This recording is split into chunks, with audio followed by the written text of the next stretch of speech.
2022 December 27 ನನ್ನ ಒಂದೊಂದು ಮದನ video ಕಾರ್ಯಕ್ರಮವನ್ನು ನೀವು ಯೂಟ್ಯೂಬ್ನಲ್ಲಿರ್ತಕ್ಕಂಥ ಬದುಕಿನ ಬುತ್ತಿ ಒಳಗೆ ಹಾಕಿ ಪ್ರಸಾರ ಮಾಡಿರಿ. ಆದ್ರೆ 3 ದಿವಸಕ್ಕೆ 3,000 ಪ್ರೊಫೈಲ್ ಬಂತು. ಏನು ಸುಗ್ಗಿ 3,000 ವಧುವರರ ಫೋಟೋ ಮಾಡಿಗಳು ನನ್ನ ಫೋನಿಗೆ ಬಂದು ನಿಂತ್ಕೊಂಡು ಸರ್. ಅದನ್ನ ನೋಡಿ ನನಗೆ ಆಶ್ಚರ್ಯ ಆಗೋಗ್ಬಿಡ್ತು. ಆಮೇಲೆ ಅವತ್ತು ಕಿವಿಗೆ ಹಾಕಿದ್ದು ಫೋನ್ 3 ದಿವಸ ಈಚೆ ತೆಗಿಲಿಲ್ಲ, ಒಳಗಡೆ ಎಲ್ಲ ಡ್ಯಾಮೇಜ್ ಆಯಿತು. ಆಮೇಲೆ ಇವತ್ತು ಆ ವಿಡಿಯೋ ಫೋನ್ಗಳು ಅದೇ ಥರ ಬರ್ತಾ ಇದ್ದಾವೆ. ನನಗೆ ಊಟ ಮಾಡೋಕ್ಕೂ ಪುರ್ಸೊತ್ತು ಸಿಗ್ತಾ ಇಲ್ಲ. ಹಂಗೆ ನಿರಂತರವಾಗಿ ಗಂಗಾ ನದಿ ಪ್ರವಾಹ ಬಂದಂಗೆ ಬರ್ತಾ ಇದೆ ಫೋನ್ಗಳು ಕರೆ. ನಾನು ಏನು ಮಾಡಬೇಕು ಗೆಳೆಯರೇ? ಒಂದೇನು ಅಂತಂದರೆ ನಾನು ಹೇಳ್ಬಿಡ್ತೀನಿ ಸರ್ ಪರವಾಗಿ. ಫೋನಲ್ಲಿ ಮಾತಾಡಿ ಕೇಳಿ ಹೊಟ್ಟೋಗಿದ್ದಾವೆ, ಕಿವಿ ಹೋಗ್ಬಿಟ್ಟಿದೆ. ನೋಡಿ ಇಲ್ಲಿ ಮಿಷಿನ್ ಹಾಕ್ಕೊಂಡಿದ್ದಾರೆ. ದಯವಿಟ್ಟು ಇದು ನೋಡಿ, ಇದು ನನಗೆ ತುಂಬ ನೋವಾಗ್ತಿದೆ ಪಾಪ. ಕಿವಿನೇ ಕಳ್ಕೊಂಡ್ಬಿಟ್ಟಿದ್ದಾರೆ. ಅಂದರೆ ನಿಮಗೆ ನಿರಂತರವಾಗಿ ಫೋನಲ್ಲಿ ಮಾತಾಡ್ತಾ ಇದ್ದರೆ ಹೀಗಾಗೋ ಸಂಭವ ಉಂಟು. ಪಾಪ ಅವ್ರಿಗೆ ಹೋಗ್ಬಿಟ್ಟಿದೆ. ಇಲ್ಲಿ ಯಾವುದೇ ಥರದ ಫೀಸ್ ಇರೋದಿಲ್ಲ, ಎಲ್ಲದನ್ನು ಫ್ರೀ ಸರ್ವಿಸ್ ಮಾಡ್ತಿದ್ದಾರೆ.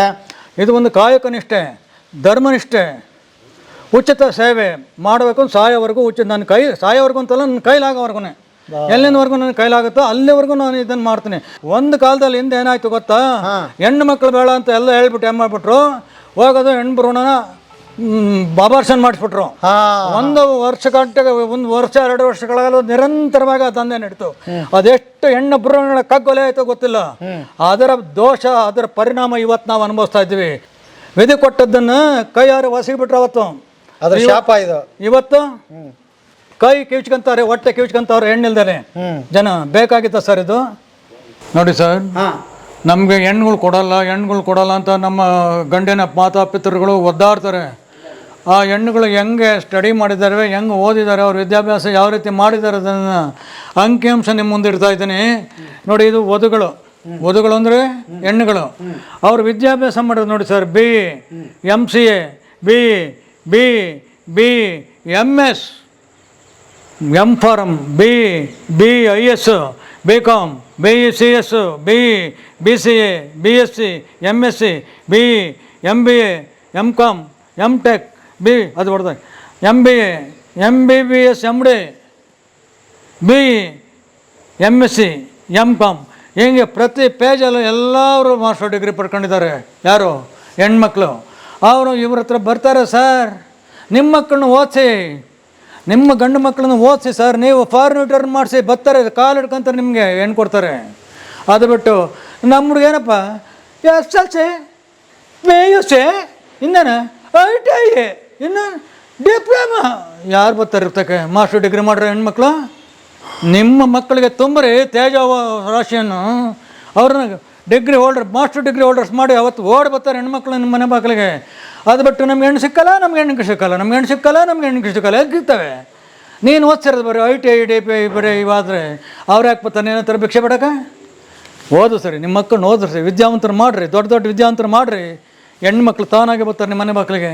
ಅದು ಬಿಟ್ಟು ನಮ್ಗೆ ಹೆಣ್ಣು ಸಿಕ್ಕಲ್ಲ, ಅವ್ರ ಗ್ರೂಪಲ್ಲಿ ನಮ್ಗೆ ಹೆಣ್ಣು ಸಿಕ್ಕಲಿಲ್ಲ, ಇವ್ರ ಗ್ರೂಪಲ್ಲಿ ನಮ್ಗೆ ಹೆಣ್ಣು ಸಿಕ್ಕಲ್ಲ ಅಂತ ನಮ್ಮನ್ನ ಯಾಕ್ರಿ ದೂರ್ತೀರ? ಬರ್ರಿ ಬೀಗ್ರ, ಊಟ ಮಾಡೋಣ. ಬಾಳ್ ಮಂದಾಗ್ಲಿ ತಗೋರಿ. ನಿಮ್ಮ ಬಾಯಾರಿಕೆಯಿಂದ ಹಂಗ ಆಗ್ಲೇವಾ? ನಮಸ್ತೆ ಗೆಳೆಯರೇ, ಬದುಕಿನ ಬುತ್ತಿಗೆ ತಮಗೆ ಎಂದಿನಂತೆ ಆಧಾರದ ಸ್ವಾಗತ. ನೀವು ತುಂಬ ಜನಕ್ಕೆ ತುಂಬ ಪ್ರಶ್ನೆಗಳಿಗೆ ಉತ್ತರವಾಗಿ ನಾನು ಇವತ್ತು ಬಂದಿದ್ದೀನಿ. ಏನಪ್ಪ ಅದು ಪ್ರಶ್ನೆ ಅಂತ ಹೇಳಿದರೆ, ತುಮಕೂರಿನ ಕಾಗ್ಗೆರೆಯಲ್ಲಿ ಚಂದ್ರಶೇಖರಯ್ಯನವರು ಅಂತ ಒಂದು ವಿಡಿಯೋ ಹಾಕಿದ್ದೆ. ಸ್ವಾಮಿ, ದೇವ್ರನ್ನ ಬೇಕಾದ್ರೂ ಧರೆಗಿಳಿಸ್ಬೋದು, ಆದರೆ ಕನ್ಯೆ ವರ ಹುಡುಕೋದು ಇಷ್ಟು ಕಷ್ಟ ಆಯ್ತು ನೋಡ್ರಿ ಅಂತ ಹೇಳಿದರು. ಅದನ್ನು ಟೈಟ್ಲಾಗಿ ಹಾಕಿದ್ವಿ. ಈಗ ಮತ್ತೆ ಅವ್ರ ಹತ್ರ ಯಾಕೆ ಬಂದಿದ್ದೀನಿ ಅಂತಂದ್ರೆ, ಸುಮಾರು ಜನ ನನಗೆ ಫೋನ್ ಮಾಡಿ ಕೇಳ್ತಾ ಇದ್ರಿ, ಸರ್ ಎಷ್ಟು ಫೋನ್ ಮಾಡಿದರು ಸರ್, ಎತ್ತಾ ಇಲ್ಲ, ರೆಸ್ಪಾಂಡ್ ಬರ್ತಾ ಇಲ್ಲ, ಏನಾಯಿತು ಹೇಗಾಯಿತು ಅಂತ. ಕೆಲವೊಬ್ಬರು ಇನ್ನೊಂದಿಷ್ಟು ಜನ ದೇವ್ರ ಪುಣ್ಯ ಸರ್ ನಮಗೆ ಕನ್ಯಾ ಹುಡುಕಿ ಕೊಟ್ಟರು, ವರ ಹುಡುಕಿ ಕೊಟ್ಟರು, ಸಾವಿರಾರು ಮದುವೆ ಇವತ್ತು ಮಾಡಿಸ್ಬಿಟ್ಟಿದ್ದಾರೆ ಅವರು.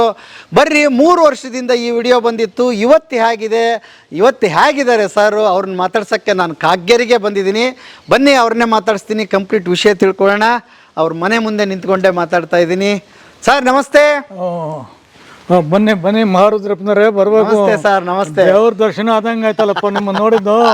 ಅವತ್ತು ಬಂದ 2,000 ಮೇಲ್ಪಟ್ಟು ಜನಗಳ ಬದುಕನ್ನು ಕಟ್ಟಿಕೊಟ್ಟಿದ್ದೀರ ನೀವು. 2,000? 2,000 ಮೇಲ್ಪಟ್ಟು ಈ ವಧುವರರಿಗೆ ನೀವು ಬದುಕನ್ನು ಕಟ್ಟಿಕೊಟ್ರಿ. ಆ ಪುಣ್ಯ ನಿಮ್ಮನ್ನು ಸದಾ ಕಾಲ ಕಾಪಾಡುತ್ತೆ. ನೀವು 100 ಕಾಲ ಬಾಳ್ಬೇಕು. ನೀವು ಚೆನ್ನಾಗಿದ್ರೆ ನಿಮ್ಮ ಸಹಸ್ರಾರು ಮಂದಿ ನಿಮ್ಮಿಂದ ಅವರು ಬದುಕನ್ನು ಬೆಳೆಸ್ಕೊಂತಾರೆ, ಬದುದವರು ಕೂಡ್ಕೊಂತಾರೆ. ಆ ಪುಣ್ಯ ನಿಮ್ಮದು ಸರ್, ನಂದಲ್ಲ, ನಿಮ್ಮದು. ನೀವೇ ಅದರ ಭಾಗ ಪೂರ್ತಿ 100% ನಿಮ್ಮದು ಅದರ ಸತ್ಕಾರ್ಯ. ಇದನ್ನು ಮುಂದುವರಿಸಿ. ನಾನಲ್ಲದ್ರೆ ಇನ್ನೊಬ್ಬ ವ್ಯಕ್ತಿನಾದರೂ ಹಿಡ್ಕೊಂಡು ನೀವು ಈ ಕಾರ್ಯಕ್ರಮ ನಿಮ್ಮ ಜೀವಿತ ಕೊನೆವರೆಗೂ ಇದನ್ನು ಮಾಡಿ. ಭಾಳಷ್ಟು ಜನ ನಿಮ್ಮ ನೆನೆಸ್ಕೊಂತಾರೆ, ನಿಮ್ಮ ಮನೆ ನಿಮ್ಮ ಹೆಸರು ಹೇಳ್ಕೊಂಡು ದೀಪ ಹಚ್ತಾವ್ರೆ. ಅದು ಬೇಕು ಸರ್. ಇಂಥ ಸಹೃದಯವಂತ ಇವತ್ತು ನಮ್ಮನೆ ಬಾಗಿಲು ಬಂದಿರೋದು ನಮ್ಮ ಸೌಭಾಗ್ಯ ಅಂತ ಹೇಳ್ತೀನಿ ಸರ್. ನನ್ನ ಭಾಗ್ಯ ಕೂಡ. ದೇವರು ಒಂದು ಕಾರ್ಯ ನಿಮಿತ್ತ ಎಲ್ಲರನ್ನು ಸೇರಿಸ್ತಾನೆ ಸರ್. ನಾನು ನಿಮಿತ್ತ, ನೀವು ನಿಮಿತ್ತ ಅಲ್ವಾ? ದೇವರು ಒಂದೇನೋ ಜೋಡಿಸ್ತಾನೆ ಎಲ್ರಿಗೆ. ಹಾಗಾಗಿ ನಾನು ನಿಮ್ಮ ಹತ್ರ ಬಂದಾಗ ಆ ಪುಣ್ಯ ನಿಮಗೂ ಸೇರುತ್ತೆ. ಯಾಕಂತ ಹೇಳ್ತೀನಿ, ನೀವೀಗ ತಾನೇ ಹೇಳ್ತಾ ಇದ್ರಿ 1,000 ಜನ ಮದುವೆ ಆಗೋಗಿದೆ ಆ ವಿಡಿಯೋ ಇಂದ ಅಂತ ಹೇಳ್ತಾ ಇದ್ರಿ. ಈಗ ನನಗೆ ಬಹಳ ಮೊದಲನೇ ಸರಿ ಒಂದು ಪ್ರಶ್ನೆ ಕೇಳ್ಬಿಡ್ತೀನಿ. ಮೊದಲನೇ ಪ್ರಶ್ನೆ ಅದೇ. ಸುಮಾರು ಜನಕ್ಕೆ ಈ ಮೊದಲು ಫೋನ್ ಎತ್ತಿದ್ರು ಸರ್, ಆಮೇಲೆ ಇತ್ತಿತ್ತಲಾಗಿ ನೋಡಿದ್ರೆ ಫೋನ್ ಎತ್ತಾ ಇಲ್ಲ ಸಾಹೇಬ್ರು ಅನ್ನೋದೊಂದು ದೊಡ್ಡ ಅದು ಕಾರಣ ಇದೆ. ಹೇಳಿ ಸರ್. ಕಾರಣ ಇದೆ ಸರ್, ಫೋನ್ ಎತ್ತಲ್ಲ ಅನ್ನೋದು ಕಾರಣನೂ ಇದೆ. ನೀವು 2022 ಡಿಸೆಂಬರ್ 27 ನನ್ನ ಒಂದೊಂದು ಮದನ ವಿಡಿಯೋ ಕಾರ್ಯಕ್ರಮವನ್ನು ನೀವು ಯೂಟ್ಯೂಬ್ನಲ್ಲಿ ಇರ್ತಕ್ಕಂಥ ಬದುಕಿನ ಬುತ್ತಿ ಒಳಗೆ ಹಾಕಿ ಪ್ರಸಾರ ಮಾಡಿರಿ. ಆದ್ರೆ 3 ದಿವಸಕ್ಕೆ 3,000 ಪ್ರೊಫೈಲ್ ಬಂತು. ಏನು ಸುಗ್ಗಿ! 3,000 ವಧುವರರ ಫೋಟೋ ಮಾಡಿಗಳು ನನ್ನ ಫೋನಿಗೆ ಬಂದು ನಿಂತ್ಕೊಂಡು ಸರ್. ಅದನ್ನು ನೋಡಿ ನನಗೆ ಆಶ್ಚರ್ಯ ಆಗೋಗ್ಬಿಡ್ತು. ಆಮೇಲೆ ಅವತ್ತು ಕಿವಿಗೆ ಇಕ್ಕಿದ್ದು ಫೋನ್ 3 ದಿವಸ ಈಚೆ ತೆಗಿಲಿಲ್ಲ. ಒಳಗಡೆ ಎಲ್ಲ ಡ್ಯಾಮೇಜ್ ಆಯಿತು. ಆಮೇಲೆ ಇವತ್ತು ಆ ವಿಡಿಯೋ ಫೋನ್ಗಳು ಅದೇ ಥರ ಬರ್ತಾ ಇದ್ದಾವೆ. ನನಗೆ ಊಟ ಮಾಡೋಕ್ಕೂ ಪುರ್ಸೊತ್ತು ಸಿಗ್ತಾ ಇಲ್ಲ. ಹಂಗೆ ನಿರಂತರವಾಗಿ ಗಂಗಾ ನದಿ ಪ್ರವಾಹ ಬಂದಂಗೆ ಬರ್ತಾ ಇದೆ ಫೋನ್ಗಳು ಕರೆ. ನಾನು ಏನು ಮಾಡಬೇಕು? ಹೆಂಗೆ ನಾವು ಅವೆಲ್ಲ ಅಟೆಂಡ್ ಮಾಡೋಕ್ಕೆ ಸಾಧ್ಯ ಹೇಳಿ? ಅವರು ಅರ್ಥ ಮಾಡ್ಕೋಬೇಕು. ನಾನು ಒಂದು ಹೇಳ್ತೀನಿ ಸರ್, ಅವ್ರು ಫೋನ್ ಮಾಡೋ ಅವಶ್ಯಕತೆ ಇಲ್ಲ. ಅವರು ನೇರವಾಗಿ ನನಗೆ ಲಿಂಗಾಯತ ಜಾತಂಗ ಮಾತ್ರ, ಬೇರೆ ಜನಾಂಗದರಲ್ಲ, ಲಿಂಗಾಯತರ ಉಪಪಂಗಡಗಳು ಯಾವ್ರ ಆಗಿರ್ಲಿ ಅವುಗಳು ನೇರವಾಗಿ ನನಗೆ ಫೋಟೋ ಬಿಟ್ಟು ಕಳಿಸ್ಲಿ. ಅವ್ರೇನು ನಮ್ಮ ಮನೆ ತಕ ಬರ್ಬೇಕು ಅಂತ ನಾನೇನು ಆಸೆ ಬಿಡ, ಬಂದ್ರು ಬನ್ನಿ, ಬೇಡನಲ್ಲ. ಮನೆ ಹತ್ರ ನೋಡ್ಬೇಕು ಅನ್ನೋ ಆಸೆ ಇದ್ರೆ ಅಭಿಲಾಷೆ ಬರ್ಲಿ. ಅವ್ರು ನಮ್ಮ ಬಂಧುಗಳವರು, ಅವ್ರು ನಮ್ಮ ಬಂಧುಗಳು. ನಾವು ಅವ್ರ ಸೇವೆ ಮಾಡೋಕೆ ನಿಂತಿದ್ದೀವಿ, ಹೌದಾ ಇಲ್ಲ? ಆದ್ರಿಂದ ಅವ್ರು ಬರಲಿ, ಮಾತಾಡ್ಕೊಳ್ಳಿ, ಹೋಗ್ಲಿ, ಸಂತೋಷ. ಬರೋಕ್ಕೂ ನಿಮಗೆ ತೊಂದರೆ, ದೂರದಿಂದ ಬಸ್ ಸ್ಟಾಚ್ಕೊಂಡ್ ಬರೋಕ್ಕಾಗಲ್ಲ. ನಿಮ್ಮ ಫೋಟೋ ಬರ್ಟ್ರೆ ನನ್ನ ಫೋನಿಗೆ ಕಳಿಸಿ. ನಂದು ಕೆಲಸ ಅಂತ ನಾನು ನಮ್ಮ ದಾಖಲೆ ಮಾಡ್ಕೊಂಡು ನಿಮ್ಗೆ ಎಷ್ಟು ನನ್ನ ಕೈಲಾದ ಸಹಾಯವನ್ನು ಮಾಡ್ತೇನೆ. ಹೊಂದಾಣಿಕೆ ಮಾಡ್ತಕ್ಕಂಥ ವಧುವರನ್ನ ಅವ್ರಿಗೆ ಇವತ್ತು ಆಗ್ತಾ ಇದ್ದೀನಿ. ಇವತ್ತು ಬನ್ನಿ, ಫೋಟೋ ತೋರಿಸ್ತಾ ಇದ್ದೀನಿ. ಮದುವೆ ಆಗಿರೋ ಮಕ್ಕಳು ಬಂದಿರತಕ್ಕಂಥ ಫೋಟೋಗಳು ನಿಮಗೆ ತೋರಿಸ್ತೀನಿ, ಬನ್ನಿ ಒಳಗಡೆ ಫೋನಲ್ಲಿ. ಅದನ್ನು ನೀವು ಫೋಟೋ ತಕ್ಕಂತ ತೋರಿಸಿ ಜನಗಳಿಗೆ. ಅವ್ರಿಗೆ ನಮ್ಮ ಸಮಸ್ಯೆ ಏನದ ಅವ್ರಿಗೆ ಅರ್ಥ ಆಗಬೇಕು. ಅವ್ರದ್ದು ಮಟ್ಟಕ್ಕೆ ಅವ್ರು ಮಾತಾಡ್ತಾರೆ. ಫೋನ್ ರಿಸೀವ್ ಮಾಡಲ್ಲ ಅಷ್ಟೇ ಅವ್ರದ್ದು. ಬಟ್ ಆ ಫೋನ್ ರಿಸೀವ್ ಮಾಡೋದಕ್ಕೆ ಏನು ಕಾರಣ ಅನ್ನೋದನ್ನು ಅವ್ರಿಗೆ ಗೊತ್ತಾಗ್ತಾ ಇಲ್ಲ. ಗೆಳೆಯರೇ, ಒಂದೇನು ಅಂತಂದ್ರೆ ನಾನು ಹೇಳ್ಬಿಡ್ತೀನಿ ಸರ್ ಪರವಾಗಿ. ಫೋನನ್ನಲ್ಲಿ ಮಾತಾಡಿ ಕೇಳಿ ಕಿವಿ ಹೋಗ್ಬಿಟ್ಟಿದೆ ನೋಡಿ. ಇಲ್ಲಿ ಮಿಷಿನ್ ಹಾಕ್ಕೊಂಡಿದ್ದಾರೆ. ದಯವಿಟ್ಟು ಇದು ನೋಡಿ, ಇದು ನನಗೆ ತುಂಬ ನೋವು ಆಗ್ತಿದೆ. ಪಾಪ ಕಿವಿನೇ ಕಳ್ಕೊಂಡ್ಬಿಟ್ಟಿದ್ದಾರೆ. ಅಂದರೆ ನಿಮಗೆ ನಿರಂತರವಾಗಿ ಫೋನಲ್ಲಿ ಮಾತಾಡ್ತಾ ಇದ್ದರೆ ಹೀಗಾಗೋ ಸಂಭವ ಉಂಟು. ಪಾಪ ಅವ್ರಿಗೆ ಹೋಗ್ಬಿಟ್ಟಿದೆ. ಹಾಗಾಗಿ ಇತ್ತೀಚಿನ ದಿನಗಳಲ್ಲಿ ಮೊದಲು ಮಾತಾಡ್ತಿದ್ರು. ಮೊದಲು 1 ವರ್ಷ ನಿರಂತರವಾಗಿ ಮಾತಾಡಿದಿರಿ ಅಲ್ಲ?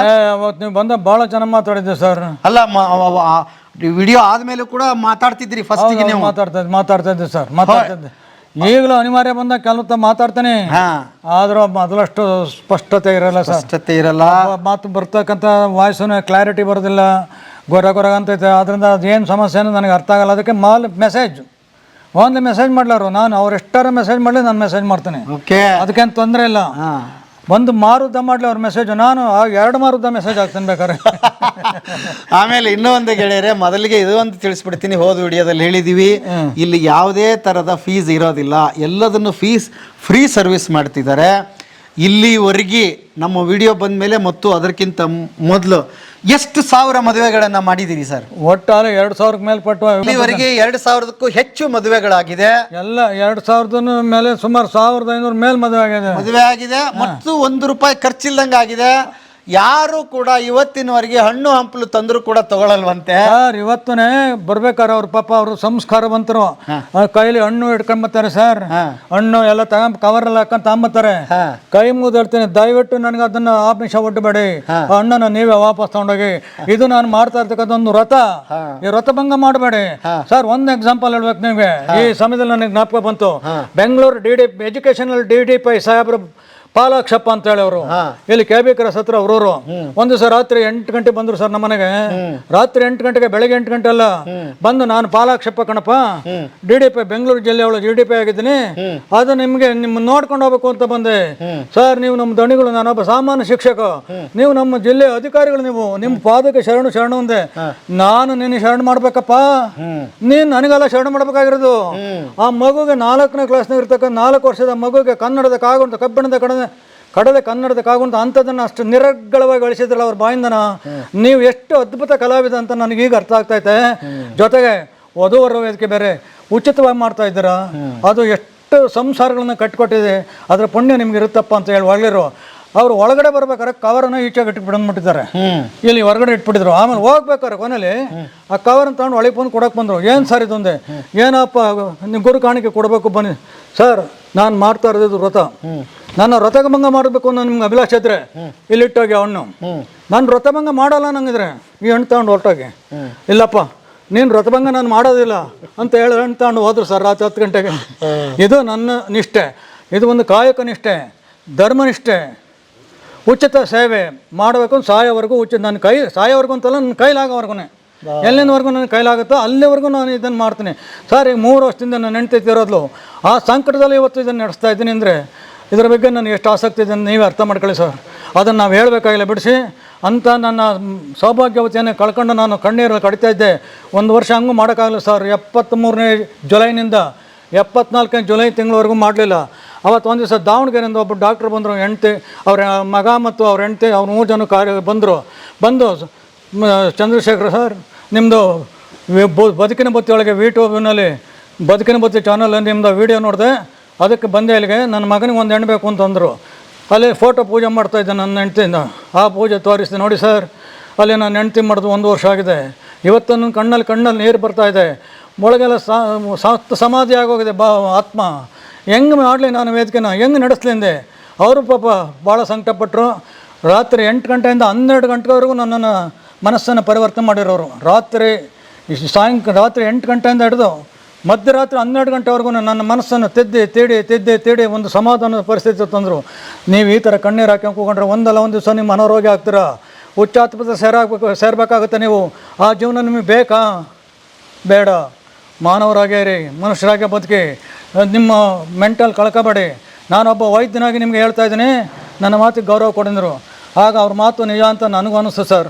ಅವತ್ತೇ 4/7/2024 ಮತ್ತೆ ಈ ವೇದಿಕೆಯನ್ನು ಪ್ರಾರಂಭ ಮಾಡಿದೆ. ಅವತ್ತಿನ ಇವತ್ತಿಗೂ ನಡ್ಕೊಂಬರ್ತಾಯಿದ್ದೆ. ಅದು ಆ ಡಾಕ್ಟ್ರ್ ಮರುಜೀವ ಕೊಟ್ಟರು ಈ ನನ್ನ ವೇದಿಕೆಗೆ. ರುದ್ರಪ್ಪನವ್ರು ಇವತ್ತು ಮರುಜೀವ ಕೊಡಕ್ಕೆ ಬಂದಿದ್ದಾರೆ. ಈಗ ಹೇಳಿ, ಇವತ್ತು ಮರುಜೀವ ಕೊಡ್ತಾ ಇದ್ದಾರೆ ರುದ್ರಪ್ಪರು. ಕೊಡಲಿ, ಸಂತೋಷ. 1 ವಾರ ಇರೋದು 3,000 ಆಗಲಿ, ನಾನು ಮಾಡಕ್ತಾ ಇದ್ದೀನಿ. ಕೇಳಿ ನಮ್ಮ ಮಗನ, ಹಗಲು ರಾತ್ರಿ ಬರಿತೀನಿ. ಹೇಳಿ, ಮೊದಲಿಗೆ ಜನಜಾತ್ರೆಯಾಗಿ ಜನ ಸೇರ್ತಿದ್ರಂತ, ಇಲ್ಲಿ ಹೇಗಿತ್ತು ಆ ಸನ್ನಿವೇಶ? ಮನೆಗೆ ತಂಡ ಬರೋರಂತೆ ಬರ್ತಾರೆ. ಬಂದರು ಅಲ್ಲಿ ಕೂಕೊಂಬಿಟ್ಟದಲ್ಲಿ ಮನೆಯೊಳಗೆ ಜಾಗ ಇರಲ್ಲ, ಎಲ್ಲ ನಿಂತ್ಕೊಂಡಕ್ಕೆ ಫುಲ್ಲು 100 ಜನ ಅಲ್ಲಿ ಕುಂತ್ಕೊಂಡು, ನನ್ನ ಮಗ, ನನ್ನ ಮೊಮ್ಮಗ, ನಾನು 3 ಜನ ಕೂಕೊಂಡು ಎಲ್ಲ ಬರ್ಕೊಂಡು, ಅವೆಲ್ಲ ಫೋನ್ ನಂಬರ್ ಬಂತು. ತಿರ್ಗಾ ನನ್ನ ಕೈಲಿ ಎಲ್ಲ ನಾನು ಮಾಡ್ಕೊಳಕ್ಕೆ ಕಷ್ಟ ಆಯಿತು. ನನ್ನ ಮೊಮ್ಮಗಳು 2 ಇಂಜಿನಿಯರ್ಸು, ಅವರಿಬ್ಬರನ್ನ ಕರೆದ ಲ್ಯಾಪ್ಟಾಪ್ ತಗೊಂಬನ್ನಿ, ಇವೆಲ್ಲನೂ ನನ್ನ ಫೋನ್ಗೆ ಆಡ್ ಮಾಡಿಕೊಡಿ. ಆಮೇಲೆ ನಾನು ಅದನ್ನು ನೋಡ್ಕೊಂಡು ಪುಸ್ತಕ ಬರ್ಕೊಂತಿದ್ದೆ. ಪಾಪ ಅವ್ರೊಂದು 2-3 ವಾರ ಬಂದು ಇಲ್ಲೇ ಲ್ಯಾಪ್ಟಾಪ್ ಇಟ್ಕೊಂಡು ಆ 3,000 ಚಿಲ್ಲರೆ ಜನನೂ ನನ್ನ ಫೋನ್ಗೆ ಜಾಯಿನ್ ಮಾಡಿರು. ಆಮೇಲೆ ಅವರು ಹೋದ್ರು. ನಾನು ಅದನ್ನು ಒಂದೊಂದೇ ನೋಡಿ ನಿಮ್ಮ ಪುಸ್ತಕ ತೋರಿಸ್ತೀನಿ ಬನ್ನಿ. ಎಲ್ಲವನ್ನೂ ಸೀರಿಯಲ್ ನಂಬರ್ ಹಾಕೊಂಬರ್ತಿದ್ದೀನಿ. ಪುಸ್ತಕ ಬುಲ್ಡೆ ಹೊಡಿತಾ ಇಲ್ಲ, ತಾರು ಹೊಡಿತಾ ಇಲ್ಲ, ಸಾಕ್ಷಾತ್ತಾಗಿ ಹೇಳ್ತಾ ಇದ್ದೀನಿ 100%. ಬನ್ನಿ, ನಿಮಗೆ ತೋರಿಸ್ತೀನಿ. 3,000 ಜನ ಇರ್ತಕ್ಕಂಥದ್ದನ್ನು ತೋರಿಸ್ತೀನಿ ಬನ್ನಿ. ಅಷ್ಟು ಜನಗಳನ್ನ ನಾನು ಬರ್ಕೊಂಡು ಹಗಲು ರಾತ್ರಿ 3 ತಿಂಗಳು ಮೇಲ್ಪಟ್ಟಾಯ್ತು ಅದೆಲ್ಲ ಬರೆದು ಪುಸ್ತಕ ರೆಡಿ ಮಾಡ್ಬೇಕಾರೆ. ಇವತ್ತು ಆ ಪುಸ್ತಕನ ಮೂರುವರೆ ವರ್ಷದಿಂದ ಅದೆಷ್ಟು ಸಾರಿ ತಿರುವಾಕಿದ್ವೋ ಎಲ್ಲ ಬಂದಂಗೆ ಬರ್ತಾರೆ ಸರ್ ಎಲ್ಲಿ ತೆಗೀರಿ ಸರ್ ನೋಡೋಣ ತೆಗೀರಿ ಅದು ಇವತ್ತು ಹಳೆ ಶಾಲೆ ಆದಂಗೆ ಆಗೈತೆ ಪುಸ್ತಕ ಏನು ಮಾಡೋಕ್ಕಾಗಲ್ಲ. ಈಗ ಅದರಲ್ಲಿ ಯಾವ್ಯಾವ ಪ್ರೊಫೈಲ್ ಇದೆ ಸರ್? ಈಗ ತುಂಬಾ ಜನ ಕೇಳ್ತಾ ಇದೀವಿ ಕನ್ಯೆನೇ ಸಿಗ್ತಿಲ್ಲ, ಅದರಲ್ಲಿ ರೈತರ ಮಕ್ಕಳಿಗೆ ಕನ್ಯೆ ಸಿಗ್ತಿಲ್ಲ ಅಂತ ಹೇಳ್ತಿದ್ದಾರೆ. ಕನ್ಯೆ ಸಿಕ್ಕೋದಕ್ಕೆ ನಾನು ಜವಾಬ್ದಾರನಲ್ಲ, ಭಗವಂತ ಜವಾಬ್ದಾರ. ಭಗವಂತ ಯಾಕಂದ್ರೆ ಇದು ನಾವು ಮಾಡ್ಕೊಂಡ್ರೆ ತಪ್ಪ ಸರ್, ಭಗವಂತನು ದೂರದಲ್ಲ. ಒಂದು ಕಾಲದಲ್ಲಿ ಹಿಂದೆ ಏನಾಯ್ತು ಗೊತ್ತಾ, ಹೆಣ್ಣು ಮಕ್ಕಳು ಬೇಡ ಅಂತ ಎಲ್ಲ ಹೇಳ್ಬಿಟ್ಟು ಏನ್ ಮಾಡ್ಬಿಟ್ರು, ಹೋಗೋದು ಹೆಣ್ಣು ಭ್ರೂಣನ ಅಬಾರ್ಷನ್ ಮಾಡಿಸ್ಬಿಟ್ರು. ಒಂದು ವರ್ಷ 2 ವರ್ಷಗಳ ನಿರಂತರವಾಗಿ ಆ ದಂಧೆ ನಡೀತು. ಅದೆಷ್ಟು ಹೆಣ್ಣು ಭ್ರೂಣಗಳ ಕಗ್ಗೊಲೆ ಆಯ್ತು ಗೊತ್ತಿಲ್ಲ. ಅದರ ದೋಷ, ಅದರ ಪರಿಣಾಮ ಇವತ್ತು ನಾವು ಅನುಭವಿಸ್ತಾ ಇದ್ದೀವಿ. ಆಮೇಲೆ ಸರ್ಕಾರ ಆಜ್ಞೆ ತಂತು, ಯಾರು ಹೆಣ್ಣು ಭ್ರೂಣ ಹತ್ಯೆ ಮಾಡಬಾರ್ದು ಅಂತ ಶಿಕ್ಷೆ ಕೊಡ್ತೀನಿ ಅಂತಂದ್ರೆ ಅವಾಗ ನಿಲ್ಸಿರು ಡಾಕ್ಟರ್ಗಳು. ಅಲ್ಲಿವರೆಗೂ ನಿಲ್ಸಿರ್ಲಿಲ್ಲ, ದುಡ್ಡು ಮಾಡ್ಕೊಂಬಿಟ್ರು ಮಸ್ತಾಗಿ. ಸರ್ಕಾರ ಯಾವಾಗ ಕಣ್ಣು ತೆರಿತು, ಹೆಣ್ಣು ಭ್ರೂಣ ಹತ್ಯೆಗಳು ಕಡಿಮೆ ಆಗ್ತಾ, ಹೆಣ್ಣು ಸಂಖ್ಯೆಗಳು ಕಡಿಮೆ ಆಗ್ತಾ ಇದೆ, ಗಂಡುಗಳ ಸಂಖ್ಯೆ ಜಾಸ್ತಿ ಆಗಿದೆ, ಇದನ್ನು ನಿಲ್ಲಿಸ್ಬೇಕು ಅಂತೇಳಿ ಸರ್ಕಾರ ಆಜ್ಞೆ ಮಾಡ್ತು. ಹೆಣ್ಣು ಭ್ರೂಣಹತ್ಯೆಯನ್ನು ಯಾವ ವೈದ್ಯನು ಮಾಡಿಕೊಡ್ದು, ಮಾಡಿದರೆ ನಿಮಗೆ ಉಗ್ರವಾದ ಶಿಕ್ಷೆ ಕೊಡ್ತೀನಿ ಅಂತ ಕಾನೂನು ಮಾಡ್ತು. ಅವತ್ತು ನಿಲುಗಡೆ ಆಯಿತು. ಆದರೆ ಅವತ್ತು ಆತಲ್ಲ ದೋಷ, ಆ ದೋಷ ಇವತ್ತಿನ ಪೀಳಿಗೆ ಇವತ್ತು ಅನುಭವಿಸ್ತಾ ಇದೆ. ಇವತ್ತು ಆ ಹೆಣ್ಣು ಭ್ರೂಣಗಳ ಸತ್ತೋದು ಬರೀ ಗಂಡು ಪೆಣ್ಣುಗಳು ಉಟ್ಕೊಂಡು ಇವತ್ತು ಹೆಣ್ಣೆಲ್ಲವೇ ಊರವ್ರು ತಡ್ಕರಿ 2 ಹೆಣ್ಣು ಸಿಕ್ಕಲ್ಲ. ನನ್ನ ವೇದಿಕೆಯಲ್ಲಿ ಸರ್ 1500 ಜನ ಅವ್ರೆ, ಅದ್ರ ಬರೀ 300 ಹೆಣ್ಣಿರೋದು, ಇನ್ನು 1200 ಜನ ಗಂಡವೆ. ಏನು ಮಾಡಬೇಕು? 1000 ಇಷ್ಟು 300 ಹೇಳ್ತಾರನ ಹೆಣ್ಗಳು, ಯಾರಿಗೆ ಕೊಡೋಣ, ಯಾರಿಗೆ ಕಟ್ಟೋಣ? ಈಗ ನಾವೇ ಗಂಡುಗಳು ಇವತ್ತು ಕಣ್ಣ ನೀರು ಹಾಕ್ತಾವ್ರೆ. ಸರ್ ನಿಮ್ಮ ಮನೆ ತಂದು ನೇಣು ಹಾಕೊಂಡ್ಬಿಡ್ತೀವಿ, ಬಂದು ವಿಷ ಕುಡ್ ಸಾಯ್ತೀವಿ ಅಂತಾರೆ. ನಾನೇನಪ್ಪ ಮಾಡ್ಲಿ? ಹೆಣ್ಣುಗಳು ಬರ್ತಾ ಇಲ್ಲ. ಇವತ್ತು ಇನ್ನೊಂದು ಆಗೈತೆ ಸರ್, ಇವತ್ತು ಹೆಣ್ಣುಗಳಿಗೆ ಬೇಡಿಕೆ ಇರೋದ್ರಿಂದ ಹೆಣ್ಣುಗಳು ಯಾವ ವೇದಿಕೆಗೆ ಬರ್ತಾ ಇಲ್ಲ. ನಮ್ಮಂತ ಗ್ರೂಪ್ಗಳಿಗೆ ಹೆಣ್ಣುಗಳು ಬರ್ತಾ ಇಲ್ಲ. ಅವ್ರ ಮನೆ ಬಾಕ್ಲಿಗೆ ಗಂಡುಗಳು ಅವ್ರನ್ನ ಮದುವೆ ಮಾಡ್ಕೊಂತ ಇದ್ದಾರೆ. ಇವತ್ತು ಅವರು ಎಲ್ಲ ಖರ್ಚು ಇವರೇ ಇಟ್ಕೊಂತವ್ರು ಗಣ್ಯರು. ಹೆಣ್ಣರು ಏನಿಲ್ಲ, ಸ್ವಲ್ಪ ಹೆಣ್ಣು ಕೊಟ್ಟರೆ ಸಾಕು, ಒಡವೆ ಬೇಡ, ಚಿನ್ನ ಎಂಥದ್ದು ಬೇಡ, ಮದುವೆ ಬೇಡ, ಎಲ್ಲ ಇವರೇ ಒಡವೆ ಕೊಟ್ಟು ಇವರೇ ಮದುವೆ ಮಾಡ್ಕೊಂಡ್ ಬರ್ತಾ ಇದ್ದಾರೆ. ಇವತ್ತು ಆ ಪರಿಸ್ಥಿತಿ ಬಂದಿದೆ. ಹಿಂದೆ ಹೆಣ್ಣಿಗೆ ತರ ಕೊಡ್ತಿದ್ರಂತೆ, ಇವತ್ತು ಗಂಡುಗಳಿಗೆ ತರ ಕೊಡ್ತಾರೆ. ಇವತ್ತು ಹೆಣ್ಣುಗಳಿಗೆ ತರ ಕೊಡತಕ್ಕಂಥ ಕಾಲ ಬಂದ್ಬಿಟ್ಟೈತೆ. ಎಣ್ಣೆ ಇಲ್ಲ, ಊರೂರು ತಡ್ಕರೆ ಎಣ್ಣೆ ಬರೇ ಶೂನ್ಯವಾಗಿಬಿಟ್ಟೈತೆ ಹೆಣ್ಣು. ಅವತ್ತು ಅವ್ರು ಮಾಡಿದ ದೋಷ, ಆ ತಂದೆ ತಾಯಿಗಳು ಹೆಣ್ಣು ಭ್ರೂಣ ಹತ್ಯೆ ಮಾಡಿಸಿದ ದೋಷ ಇವತ್ತು ನಮ್ಮ ಸಮಾಜದ ಮೇಲೆ ತಟ್ತಾ ಇದೆ. ಇದು ಬೇಕಾ? ಪ್ರಕೃತಿ ಮತ್ತೆ ಒಂದು ಸಮತೋಲನ ಮಾಡಿದೆ ಸರ್. ಆ ಸಮತೋಲನ ನಾವು ಒಳಸಾಕ್ ಹೋದಾಗ ಏನಾಗುತ್ತೆ ಹೇಳಿ, ಎದ್ದು ಸಾಕಾಗುತ್ತೆ. ಪ್ರಕೃತಿಯ ಸಮತೋಲನಕ್ಕೆ ನಾವು ಒಂದಾಗಬೇಕು, ಅದರಂತೆ ಬಾಳಬೇಕು, ಅದರಂತೆ ಬದುಕಬೇಕು. ಅವನಿಗೆ ಗೊತ್ತೈತೆ ಎಷ್ಟು ಹೆಣ್ಮಕ್ಳು ಬಿಡಬೇಕು, ಎಷ್ಟು ಗಂಡು ಮಕ್ಳು ಬಿಡ್ದು. ನೀನು ಹೆಣ್ಣು ಬೇಡ, ನನಗೆ ಗಂಡು ಯಾಕಂದ್ರೆ ಈಗ ಅನುಭವಿಸ್ತಾ ಇರೋದೀಗ ಅದೇ ನಾವು ಶಿಕ್ಷೆ. ಈ ನೋವು ನಮಗೆ ಬೇಕಾ ಸರ್? ಯಾಕೆ ಬೇಕು ಈ ನೋವು? ಯಾಕೆ ಮಾಡಿರೋವತ್ತು ತಂತ್ರಗಳ ಹೆಣ್ಣು ಭ್ರೂಣತೆಗಳನ್ನು? ಅವೇನು ಮಾಡಿದ ಕರ್ಮ? ಅವು ವಿಧಿ ಕೊಟ್ಟದ್ದನ್ನು ಕೈಯಾರೆ ಹೊಸಗಿಬಿಟ್ರೆ ಅವತ್ತು ಅದ್ರ ಶಾಪ ಇದು. ಇವತ್ತು ಕೈ ಕಿವ್ಚ್ಕೊಂತಾರೆ, ಹೊಟ್ಟೆ ಕಿವ್ಚ್ಕೊಂತವ್ರೆ ಹೆಣ್ಣಿಲ್ದೇನೆ ಜನ. ಬೇಕಾಗಿತ್ತ ಸರ್ ಇದು? ಬೇಕಿಲ್ಲ. ಇನ್ನಾದರೂ ಬುದ್ಧಿ ಕಲ್ತ್ಕೊಳ್ಳಿ ಸಮಾಜ. ಹೆಣ್ಣು ಹತ್ಯೆಗಳನ್ನು ಮಾಡಬಾರ್ದು, ಹೆಣ್ಣುಗಳನ್ನು ಸಾಯಿಸಬಾರ್ದು. ಇವತ್ತು ಎಷ್ಟೋ ಜನ ಗಂಡದಿರು ಹೆಣ್ಣುಗಳನ್ನು ಸಾಯಿಸ್ತವ್ರೆ, ಕಗ್ಗೊಲೆ ಮಾಡ್ತವ್ರೆ ದ್ವೇಷದಿಂದ. ಆ ಎಣ್ಣೆ ಇಲ್ಲ ಅಂದಮೇಲೆ ಏನು ತಿಂತ ಸರ್? ಎಣ್ಣೆಲ್ಲಿದ್ದರೆ ವಂಶವಿಲ್ಲ, ಮಣ್ಣಿದ್ದರೆ ಬೆಳೆ ಇಲ್ಲ. ಮಣ್ಣು ಹೆಣ್ಣು ಎರಡು ಇಲ್ಲದ್ರೆ ಜಗತ್ತೇ ಇರುವುದಿಲ್ಲ. ಅಂತ ಅದ್ಭುತ. ಹಾಗೇನು ಮಾಡ್ತೀರ? ಹೆಣ್ಣು ಮಣ್ಣು ಎರಡು ಇಲ್ಲ ಅಂದರೆ ಈ ಜಗತ್ತೇ ಇಲ್ಲ. ಅದನ್ನು ಸೃಷ್ಟಿ ಮಾಡ್ರೆ ಬ್ರಹ್ಮ ಅದನ್ನು ಬೆಳೆಸಿ ಉಳಿಸಿ ಕೊಡ್ತಾವನು, ಸಮತೋಲನವನ್ನು ಕಾಪಾಡ್ತಾನೆ. ಅದನ್ನು ನಾವು ಅನುಭವಿಸಬೇಕು, ಅನುಸರಿಸ್ಕೊಂಡು ಹೋಗ್ಬೇಕು. ನಮ್ಮ ಬುದ್ಧಿವಂತಿಕೆಂತ ಪ್ರಯಾಣ ಮಾಡಿದರೆ ಇವತ್ತು ಟೆಕ್ನಿಕಲಾಗಿ ಏನೆಲ್ಲ ಮಾಡ್ತಾರೆ. ಒಂದು ಹೆಣ್ಣು ಸೃಷ್ಟಿ ಮಾಡಲಿ ಮತ್ತೆ ನೋಡೋಣ. ಚಂದ್ರಲೋಕ, ಅಮೆರಿಕ ಅಲ್ಲೆಲ್ಲ ಹೋಗ್ತಾರೆ. ಒಂದು ಹೆಣ್ಣು ಸೃಷ್ಟಿ ಮಾಡಪ್ಪ ಆ ವಿಜ್ಞಾನಿಗಳನ್ನ. ಆಗುತ್ತಾ? ಸಾಲಲ್ಲ. ವಿಧಿಗೆ ಎದುರಾಗಿ ನಾವು ನಿಂತ್ಕೊಳಕ್ಕಾಗಲ್ಲ, ವಿಧಿಗೆ ತಲೆಬಾಗಲೇಬೇಕು. ಅದ್ಭುತ. ಆಗ ನಮ್ಮ ಸಮಾಜ ಉಳಿಯುತ್ತೆ, ಬೆಳೆಯುತ್ತೆ. ಅದು ಬಿಟ್ಟು ನಾನೇ ಮಹಾಬುದ್ಧಿವಂತ, ನಾನು ಇವತ್ತು ಟೆಕ್ನಾಲಜಿಯಲ್ಲಿ ಭಾಳ ಮುಂದುವರೆದಿದ್ದೀನಿ, ಆವಿಷ್ಕಾರಗಳನ್ನು ಬೇಕಾದಷ್ಟು ಮಾಡಿದ್ದೀನಿ, ಏನೆಲ್ಲ ಮಾಡ್ತೀನಿ. ಅನ್ನ ಮಾಡ್ತೀರನ್ರಿ ನೀವು? ಸಾಧ್ಯವಿಲ್ಲ. ಚಿನ್ನವಿಲ್ಲದೆ ಬದುಕಬಹುದು, ಅನ್ನವಿಲ್ಲದೆ ಬದುಕಲಾಗದು. ಚಿನ್ನ ಇಲ್ದಲೆ ನಾವು ಬದುಕ್ಬೋದು, ಅನ್ನ ಇಲ್ಲದೆ ಒಂದು ಗಣಿಲ್ ಮರ್ಕಲ್ಲ. ಎಂಥ ಐಎನ್ಎಸ್ ಆಫೀಸರು ಅನ್ನ ಬೇಕೇ ಬೇಕು ಅವನಿಗೆ. ಅಮೆರಿಕಾದ ಎಂತನು ಈಗ ಅಧ್ಯಕ್ಷ ಅವನಲ್ಲ, ಬ್ರೆಂಟ್ ಎಂತನು, ಅವನು ಇವತ್ತು ಅನ್ನ ತಿಂದೆ ಬದುಕಬೇಕು ಹೊರತು ಚಿನ್ನ ತಿಂದು ಬದುಕೋಕ್ಕಾಗಲ್ಲ. ಅವನಿಗೆ ಕೋಟಿ ತಿಂದು ಬದುಕೋಕ್ಕಾಗಲ್ಲ. ಅವನು ಅನ್ನ ಬೇಕಾದ್ರೆ ಹೆಣ್ಣು, ವಂಶ ಬೇಕಾದ್ರೆ ಹೆಣ್ಣು ಬೇಕು, ಅನ್ನ ಬೇಕಾದ್ರೆ ಮಣ್ಣು ಬೇಕು. ಅವೆರಡು ಇಲ್ಲ ಅಂದ್ರೆ ನಾವು ಇಲ್ಲ, ಜಗತ್ತು ಇಲ್ಲ, ಎಲ್ಲ ಶೂನ್ಯ. ಬನ್ನಿ ಸರ್, ನಾನು ಕವನ ಬರ್ದೇನೆ, 1000 ಕವನ ಇದ್ರ ಬಗ್ಗೆ. ಇದೇ ಟಾಪಿಕ್ ಮೇಲೆ 1,000 ಕವನ ಬರೆದು ಬಿಟ್ಟಿದ್ದೀನಿ. ಇವೆಲ್ಲ ಓದ್ತಾರೆ ದಿವಸನ. ಎಷ್ಟು ಜನ ಇವತ್ತು ಮಾರ್ಮಿಕವಾಗಿ ನನಗೆ ಮೆಸೇಜ್ ಆಗ್ತಾರೆ ಅಂದರೆ ಅದು ಬೇಕು ಸರ್. ಸಮಾಜವನ್ನು ಬೆಳೆಸ್ತಕ್ಕಂಥ ತಾಕತ್ತು ನಮ್ಮಲ್ಲಿ ಇರಬೇಕು. ಕವನಗಳ ಮೂಲಕ, ಸಾಹಿತ್ಯದ ಮೂಲಕ, ಕಥೆಗಳ ಮೂಲಕ, ಕಾದಂಬರಿ ಮೂಲಕ ಸಮಾಜದ ಮನಸ್ಸುಗಳನ್ನು ಪರಿವರ್ತನೆ ಮಾಡಿದರೆ ಸಮಾಜ ಉದ್ಧಾರ ಆಗುತ್ತೆ. ಇವತ್ತು ಕತ್ತಲ ಕೋಪ, ಇವತ್ತೆಲ್ಲ ದುಡ್ಡಿಗೆ ಮಾಧ್ಯಮಗಳು ಅದು ಇದು ಅಶ್ಲೀಲ ವಾರ್ತೆಗಳನ್ನು ತೋರಿಸಿ ಸಮಾಜವನ್ನು ಕೆಡಿಸಿ ಕುಲುಗಡಿಸ್ಬಿಟ್ಟೈತೆ ಇವತ್ತು. ಅದು ಬೇಕಾ ನಮಗೆ? ಹಿಂದಿನ ಎಲ್ಲಾದರೂ ಸಂತರೆಲ್ಲ ಎಲ್ಲಾದ್ರೂ ಇವತ್ತು ಭಜನೆ ಅವ್ರ ಕತೆ ಮಾಡ್ತಕ್ಕಂಥ ದಾಸರು ಎಲ್ಲರೂ ಹುಡುಕರು ಸಿಕ್ಕಲ್ಲ ಇವತ್ತು ದೀಪ ಹಾಕಿ ಎಲ್ಲ ಅವರೆಲ್ಲ ಪುಣ್ಯ ಕಥೆಗಳನ್ನ ಹೇಳ್ತಿದ್ರು, ನೀತಿ ಕಥೆಗಳನ್ನ ಹೇಳ್ತಾಯಿದ್ರು. ಅದನ್ನು ನಮ್ಮ ಮನಸ್ಸನ್ನು ಪರಿವರ್ತನೆ ಮಾಡ್ಕೊತಾ ಇದ್ದು. ಇವತ್ತು ಕ್ಲಬ್ ಡ್ಯಾನ್ಸ್ಗಳು ಎಲ್ಲ ಬರೀ ಕ್ಲಬ್ ಡ್ಯಾನ್ಸ್ ಹೋಗ್ತಾರೆ. 1,000, 500, 5,000, 5,000 ಹತ್ಬಿಟ್ಟು ಆ ಹುಡುಗಿರು ಕುಣಿಯೋದು ನೋಡಿ ಬರ್ತಾರೆ ಈಚೆಗೆ. ಏನು ಬಂತು ಸಂಸ್ಕೃತಿ ಎಲ್ಲಿ ಬಂತು? ಸಂಸ್ಕಾರ ಸರ್. ಮಕ್ಕಳನ್ನು ಬೆಳೆಸೋದೇ ದೊಡ್ಡದಲ್ಲ, ಹುಟ್ಸೋದೇ ದೊಡ್ಡದಲ್ಲ, ಅವ್ರನ್ನ ಸಂಸ್ಕಾರವಂತರಾಗಿ ಬೆಳೆಸೋದು ಭಾಳ ಮುಖ್ಯ. ಅದಕ್ಕೋಸ್ಕರ ಒಳ್ಳೆಯದನ್ನು ಮಾಡಬೇಕು, ಒಳ್ಳೆಯದನ್ನು ಕಲಿಬೇಕು. ಇವತ್ತು ಯಾಕೆ ಪರಿಸ್ಥಿತಿ ಬಂತು? ನಾವು ಮಾಡ್ಕೊಳ್ತಿದ್ದು ಅವಿವೇಕದಿಂದ ಬಂದೈತೆ ಸರ್, ಅವಿವೇಕದಿಂದ ಬಂದೈತೆ. ಏನು ಮಾಡೋದು ಸರ್? ವೆರ್ಜಿ ಇಲ್ಲ. ಇವತ್ತು ನಾನು ಈ ವಯಸ್ಸಲ್ಲೂ ನಾನು ಇವತ್ತು 80 ವರ್ಷ ನೆನ್ನೆ ದಿವಸ ನನಗೆ ಹುಟ್ಟಿದಪ್ಪ. 80 ವರ್ಷನಾ? 81 ತುಂಬಿ ಇವತ್ತು 82ರ ಕಾಲಿಕ್ಕಿದ್ದೀನಿ. ಇವತ್ತು ನಾನು ಇದನ್ನು ಮಾಡ್ತಾ ಇರ್ಬೇಕು ಅಂದರೆ ಸಮಾಜದ ದುಸ್ಥಿತಿ ಕಂಡು ಇವತ್ತು ನಾನು ಇದಕ್ಕೋಸ್ಕರ ಶ್ರಮಿಸ್ತಾ ಇದ್ದೇನೆ. ಮೋಸ್ಟ್ಲಿ ದೇವ್ರು ನೋಡ್ರಿ ಒಂದೊಂದು ಕೆಲಸಕ್ಕೆ ಒಬ್ಬೊಬ್ರು ರಾತ್ರಿ ನಾನು ಮನೆ ಒಂದು ಹೇಳ್ತೀನಿ, ಈ ವಧುವರ ದೇಶದಿಂದ ನಾನು ರಾತ್ರಿ ಮನೆ ಕಡೆ 12 ಗಂಟೆ, ಬೆಳಗ್ಗೆ 4 ಗಂಟೆಗೆ ಮತ್ತೆ ಕಾರ್ಯಪ್ರವೃತ್ತನಾಗಿರ್ತೀನಿ. ಯಾರಿಗೋಸ್ಕರ? ಸಮಾಜಕ್ಕೋಸ್ಕರ. ಅವ್ರು ಚೆನ್ನಾಗಿರಲಿ, ಅವ್ರು ಚೆನ್ನಾಗಿ ಬಾಳಲಿ, ಅವ್ರಿಗೋಸ್ಕರ ನನ್ನ ಮನಸ್ಸೇನೇ ಆಗಲಿ. ನಂದಂತೂ ಮುಗಿದೋಗಿದೆ ಜೀವನ, ಇನ್ನೇನಿಲ್ಲ, ಎಲ್ಲ ಕ್ಲೋಸ್. ಇವತ್ತು ನಾಳೆಕೋ ಭಗವಂತನ ಪಾದ ಸೇರ್ತೀನಿ. ಇಲ್ಲ ಇವತ್ತು ರಾತ್ರಿ 12ಕ್ಕೆ ಮಲಗ್ತೀನಿ, ಬೆಳಗ್ಗೆ 4 ಗಂಟೆ ಕಾಲ ಎದ್ದಿರ್ತೀನಿ.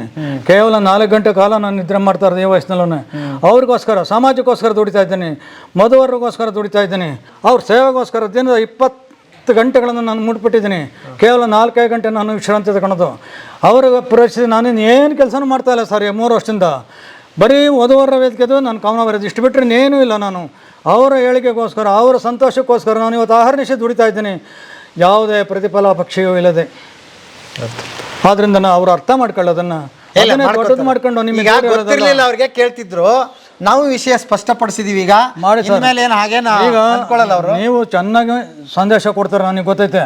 ಯಾಕಂದ್ರೆ ಮೊದಲನೇ ವಿಡಿಯೋದಲ್ಲಿ ನೀವು ಕೊಟ್ಟಿರೋ ಸಂದೇಶ ನನಗೆ ಭಾಳ ಮಾರ್ಮಿಕವಾಗಿ ಮಾಡ್ತೀರಾ. ನೀವು ಮಾತಾಡ್ತೀರಾ, ಭಾಳ ಚೆನ್ನಾಗಿ ಮಾತಾಡ್ತೀರ. ಈ ಸಾರಿ ನನ್ನೇ ಇದನ್ನು ಆ ಜನಗಳಿಗೆ ನೀವು ನಿಮ್ಮ ನುಡಿಯಲ್ಲಿ, ನನ್ನ ನುಡಿಗಿಂತ ನಿಮ್ಮ ನುಡಿಯಲ್ಲಿ ಅವರಿಗೆ ತಿಳುವಳಿಕೆ ಹೇಳಿ ಸಮಾಧಾನ ಮಾಡಿ ಆಮೇಲೆ ಇದನ್ನು ಮಾಡ್ಕೊಂಡು ಹೋಗ್ತಾನೆ. ನಾನು ಎಲ್ಲಿನವರೆಗೂ ಕೈಗಾಲ ತಗೊಂಡು ನೋಡಿ ದೇವ್ರು ನನಗೆ ಶಕ್ತಿ ಕೊಡ್ತಾನೆ, ಅಲ್ಲಿವರೆಗೂ ವೇದಿಕೆ ನಿಲ್ಲಿಸಲ್ಲ ಸರ್, ಮುಂದುವರ್ಸ್ಕೊಂಡು ಹೋಗ್ತೀನಿ.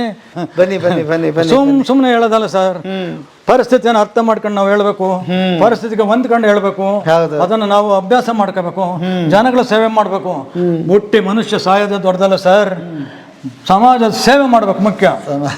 ತಿಂದುಂಡೆ ಸಾಯೋದಲ್ಲ ಬದುಕು, ತಿಂದುಬಿಟ್ಟು ಕೂಡಿಕ್ಬಿಟ್ಟು ಸಾಯೋದು ಬದುಕಲ್ಲ ಸರ್.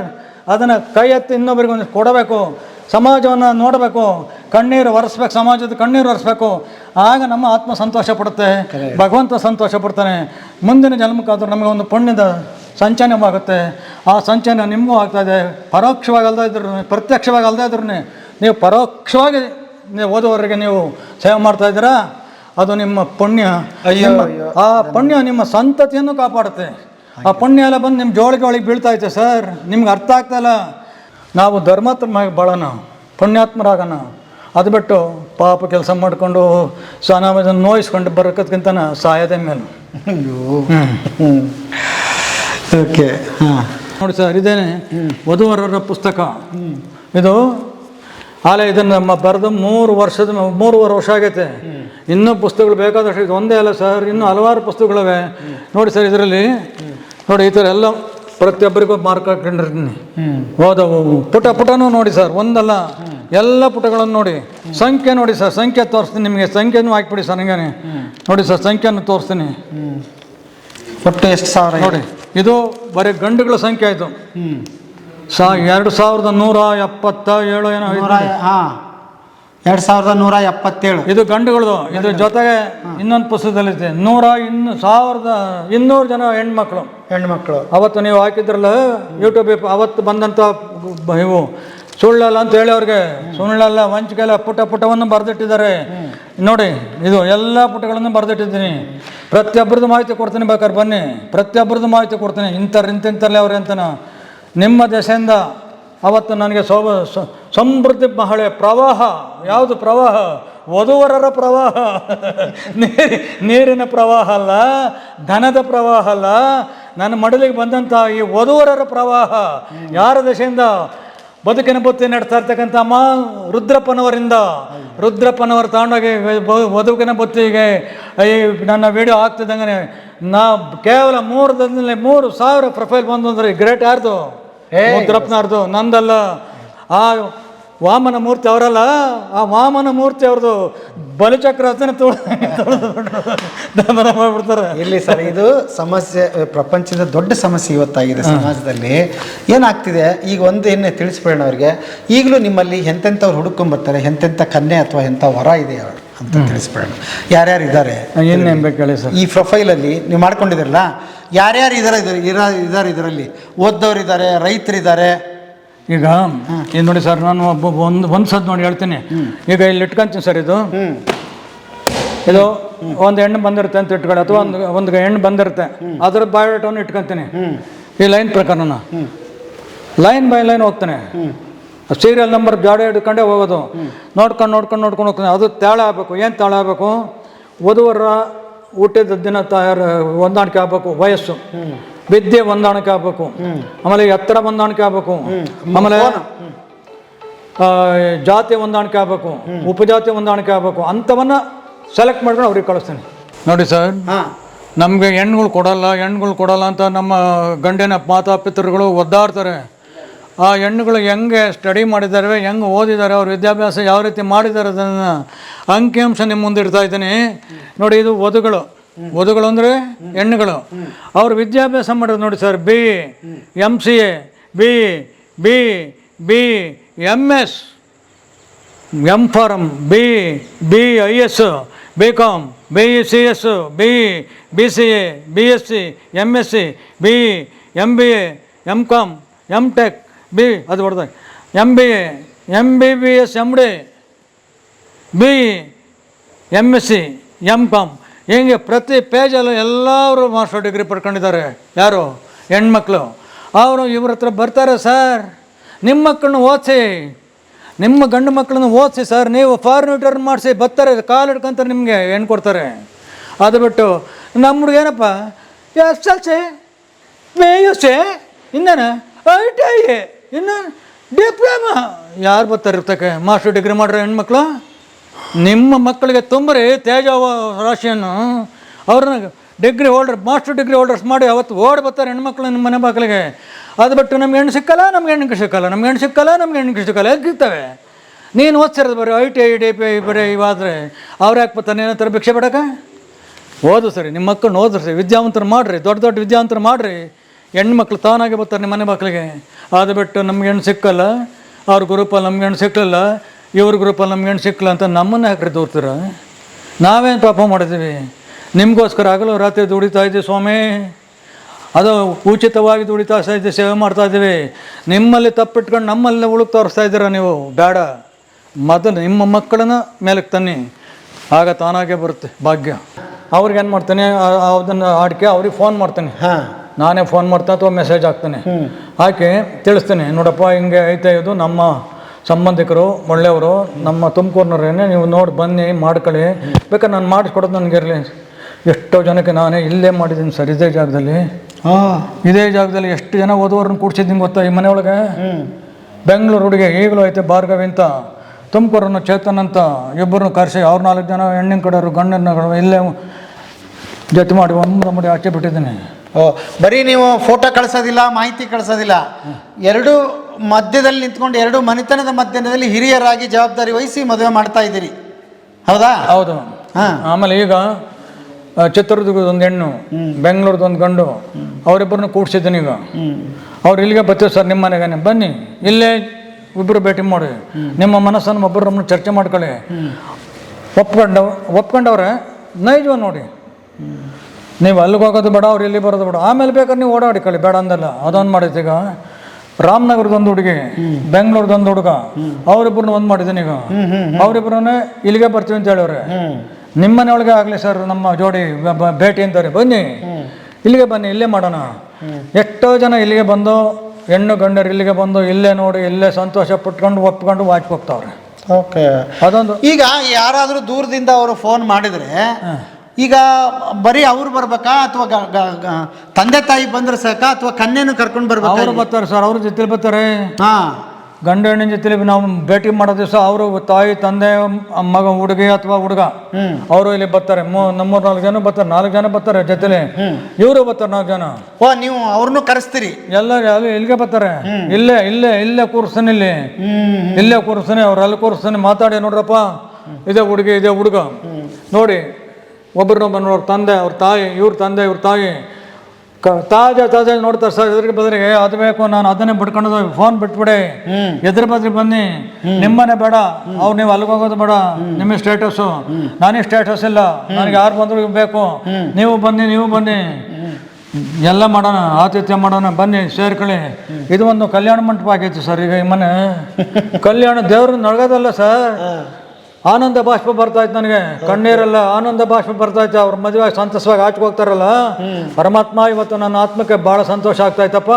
ಹೆಂಗ ವಧುವರು ಒಪ್ಕೊಂಡು ಹೋಗ್ತಾರೆ. ಇಂಥ ದುಸ್ಥಿತಿ ಒಳಗೂ ವಧುವ್ರನ್ನ ಒಪ್ಪಿಸ್ತಾ ಇರೋದು ಅಂದರೆ ಗ್ರೇಟ್ ಅಲ್ವ ಸರ್? ಅದ್ಭುತ. ಇವತ್ತು ಹೆಣ್ಣಿಲ್ಲ ಗಂಡಿಲ್ಲ, ಕಣ್ಣ ನೀರು ಹಾಕ್ತಾರೆ. ಅಂಥದ್ರಲ್ಲಿ ಅವ್ರನ್ನ ಕರೆಸಿ, ಬನ್ನಿ ಇಲ್ಲಿ ನಮ್ಮನೆ ಜಾಗ ಐತೆ, ಕೂತ್ಕೊಳ್ಳಿ, ಸೋಫಾ ಸೆಟ್ ಐತೆ, ಕೂತ್ಕೊಳ್ಳಿ, ನೀವು ಮಾತಾಡಬೇಡಿ, ನಾನು ಮಾತಾಡ್ತೀನಿ, ನೀವು ಕೂತೀರಿ, ನಾನು ಇಲ್ಲೇ, ಅವ್ರು ಅಲ್ಲಿ ಕೂತಿರ್ತೀನಿ.